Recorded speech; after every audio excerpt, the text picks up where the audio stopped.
പിണറായി വിജയൻ സർക്കാരിന്റെ മൂന്നാം ഊഴം തേടിയിറങ്ങുന്ന CPIM സ്ഥാനാർത്ഥി പ്രഖ്യാപനമടക്കം നടത്തി തെരഞ്ഞെടുപ്പിൽ കളം പിടിച്ചെങ്കിലും സമാനതകളില്ലാത്ത വിമത പ്രശ്നങ്ങളാണ് നേരിടുന്നത്. രക്തസാക്ഷി ഫണ്ട് തട്ടിപ്പാരോപിച്ച വി കുഞ്ഞികൃഷ്ണനാണ് CPIMനെ ആദ്യം പ്രതിസന്ധിയിലാക്കിയത്. സ്വതന്ത്ര സ്ഥാനാർത്ഥിയായി മത്സരിക്കാൻ ഒരുങ്ങുകയാണ് വി കുഞ്ഞികൃഷ്ണൻ. അദ്ദേഹം സ്ഥാനാർത്ഥിത്വം പ്രഖ്യാപിച്ചു കഴിഞ്ഞു. പയ്യന്നൂരിൽ അമ്പലപ്പുഴയിലെ ജി സുധാകരനാണ് മറ്റൊരു പ്രതിസന്ധി. സ്വതന്ത്രനായി മത്സരിക്കുന്ന ജി സുധാകരന് കോൺഗ്രസ് പിന്തുണ പ്രഖ്യാപിച്ചു കഴിഞ്ഞു. നെന്മാറ MLA കെ ബാബുവും സ്വതന്ത്രനായി മത്സരിച്ചേക്കും.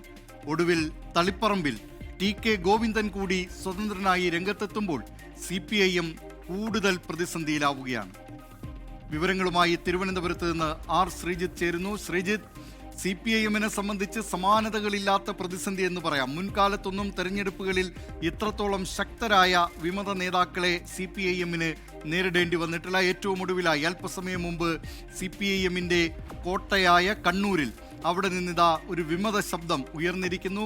CPIM സംസ്ഥാന സെക്രട്ടറി MV ഗോവിന്ദനെതിരെ അഴിമതി ആരോപണമടക്കം ഉന്നയിച്ചുകൊണ്ടാണ് CPIMന്റെ കണ്ണൂർ ജില്ലാ സെക്രട്ടേറിയറ്റ് അംഗം TK ഗോവിന്ദൻ CPIMുമായുള്ള ബന്ധം ഉപേക്ഷിക്കുന്നത്. സ്വതന്ത്ര സ്ഥാനാർത്ഥിയാകുമെന്ന് പ്രഖ്യാപിച്ചു കഴിഞ്ഞു. UDFന്റെ പിന്തുണ സ്വീകരിക്കുമെന്ന് അറിയിച്ചു കഴിഞ്ഞു.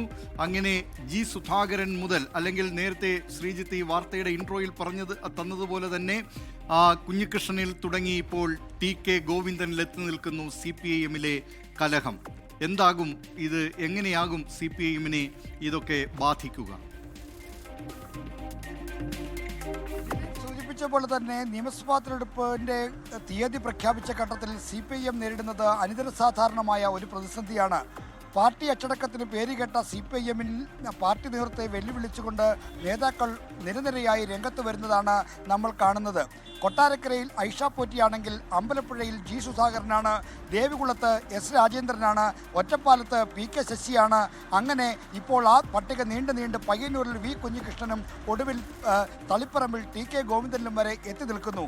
അപ്പോൾ CPIMന്റെ നേതൃത്വത്തെ വെല്ലുവിളിച്ചുകൊണ്ട് ഒരു കാലത്തും ഇല്ലാത്ത വിധത്തിൽ നേതാക്കൾ രംഗത്ത് വരുമ്പോൾ പാർട്ടിക്കകത്ത് എന്തോ അരുതാത്തത് നടക്കുന്നു എന്ന പ്രതീതിയാണ് പുറത്തേക്ക് വരുന്നത്. അതും ഈ നിയമസഭാ തെരഞ്ഞെടുപ്പ് നടക്കുന്ന ഘട്ടത്തിൽ മാത്രമല്ല. കണ്ണൂരിലെ വിമതനായി രംഗപ്രവേശം ചെയ്തിരിക്കുന്ന ജില്ലാ സെക്രട്ടറി അംഗം TK ഗോവിന്ദൻ ചൂണ്ടിക്കാണിക്കുന്നത് കേവലം സ്ഥാനാർത്ഥിത്വത്തിലെ അല്ലെങ്കിൽ PK ശ്യാമളയെ സ്ഥാനാർത്ഥിയാക്കി മത്സരിപ്പിച്ചത് മാത്രമല്ല, ശ്യാമളയെ സ്ഥാനാർത്ഥിയാക്കാൻ നടത്തിയ അനധികൃതമായ അല്ലെങ്കിൽ അനാവശ്യമായ ഇടപെടലുകളാണ്. ആ ഇടപെടലുകൾക്ക് പിന്നിൽ അഴിമതി താല്പര്യമുണ്ട് എന്ന ആരോപണമാണ് TK ഗോവിന്ദൻ ഉന്നയിക്കുന്നത്.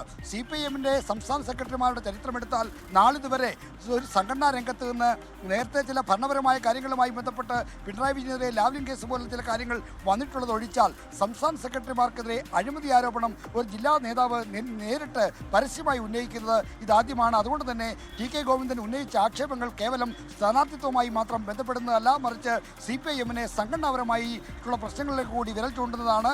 കണ്ണൂരിലെ പ്രധാന നേതാക്കൾ അറിയാതെ അല്ലെങ്കിൽ പ്രധാന നേതാക്കളുടെ മൗനാനുവാദമില്ലാതെ TK ഗോവിന്ദന്, പ്രത്യേകിച്ചും മലപ്പട്ടമെന്ന പാർട്ടി ഗ്രാമത്തിൽ നിന്ന് വരുന്ന നേതാവ് അവിടെ നിന്ന് മത്സരിക്കാൻ ഒരുങ്ങുമോ എന്ന കാര്യം ഒരു പ്രസക്തമായ ചോദ്യമാണ്. അപ്പോൾ പലരുടെയും മൗനാനുവാദം ഇതിന് പിന്നിലുണ്ടോ എന്നതും CPIMനെ കുഴക്കുന്നുണ്ട്. എന്തായാലും ഇപ്പോൾ ഇനി TK ഗോവിന്ദനെ വർഗവഞ്ചകനായും കുലംകുത്തിയായും മുദ്രകുത്തുക മാത്രമാണ് പ്രതിവിധി. അങ്ങനെയുള്ള ചർച്ചകൾ, അങ്ങനെയുള്ള ആക്ഷേപങ്ങൾ ഇപ്പോൾ തന്നെ സൈബറിടങ്ങളിലും പൊതുവിടത്തിലും CPIM നേതാക്കളും പ്രവർത്തകരും ഉന്നയിച്ചു തുടങ്ങി. ലോകത്തെവിടെയായാലും ഏത് സമയത്തും 24 വാർത്തകളും ഓഗ്മെന്റഡ് റിയാലിറ്റി പാക്കേജുകളും എക്സ്പ്ലെയിനറുകളും വിശദമായി കാണാൻ ഞങ്ങളുടെ YouTube ചാനൽ നിങ്ങൾക്ക് സബ്സ്ക്രൈബ് ചെയ്യാം.